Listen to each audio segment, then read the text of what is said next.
Cari amici musicisti, eccoci a parlare di violino e di coronavirus. Stavo pensando da tempo di fare un video dove spiegarvi come trattare il violino per evitare un contagio da Covid, cosa che è realmente molto difficile perché comunque se il violino non viene prestato o non esce di casa non vedo perché dovreste essere contagiati dallo strumento. Però volendo comunque disinfettare lo strumento stavo pensando di darvi qualche consiglio. Quindi il titolo ideale sarebbe come sanificare lo strumento per prevenire il Covid, cosa che in realtà non farò, perché il titolo di questo video è come non sanificare lo strumento per prevenire il Covid.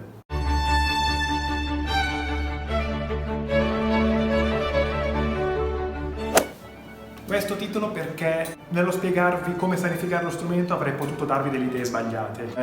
Seguendo i canali istituzionali su cui mi sono informato, il virus è possibile contrastarlo con alcol, candeggina e raggio UV. Tutte e tre le cose purtroppo con il nostro violino non sono compatibili. Vediamo perché.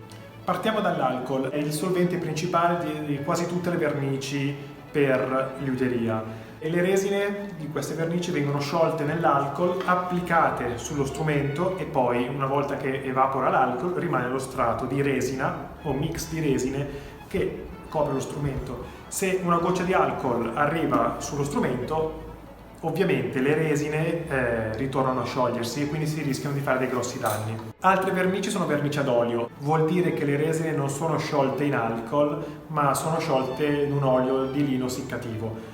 È meno pericolosa la faccenda, però sono comunque sensibili all'alcol, anche se probabilmente una goccia non crea subito un buco, non fa grossi danni. È comunque preferibile evitare qualsiasi tipo di interazione con l'alcol. Perché non usare l'ammoniaca? Basta pensare che l'ammoniaca viene usata insieme all'acqua ossigenata come sverniciatore per i mobili, per restauro di mobili.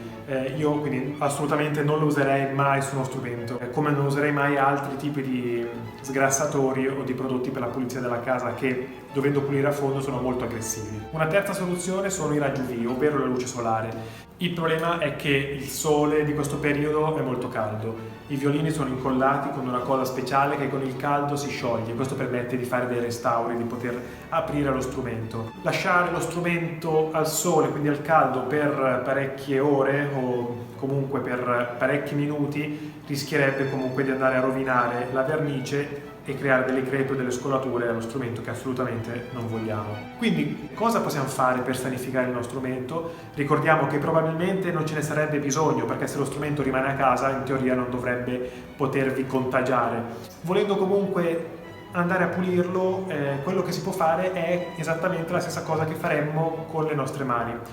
Ci consigliano di lavarci spesso le mani, non perché questo abbia una vera proprietà antivirale, quindi che va a uccidere il virus di per sé, perché se no dovremmo lavarci con l'alcol o con l'ammoniaca, cosa che non va fatta. Il fatto di mantenere una corretta igiene però previene comunque un contagio, lascia le mani molto più pulite ed è quindi molto più difficile essere contagiati. La cosa che possiamo fare sul violino è esattamente la stessa. Quindi usare un panno in microfibra e un polish per chi ce l'ha, oppure chi non dovesse avere in casa un polish può usare benissimo un panno inumidito di acqua, meglio se in microfibra, con magari una goccia di sapone neutro per le mani. Questo comunque aiuta un po' a detergere, a togliere la polvere e a lasciare una superficie comunque pulita e igienizzata. Abbiamo visto quello che si può fare per sanificare il proprio strumento, o meglio quello che non si può fare. Alla prossima!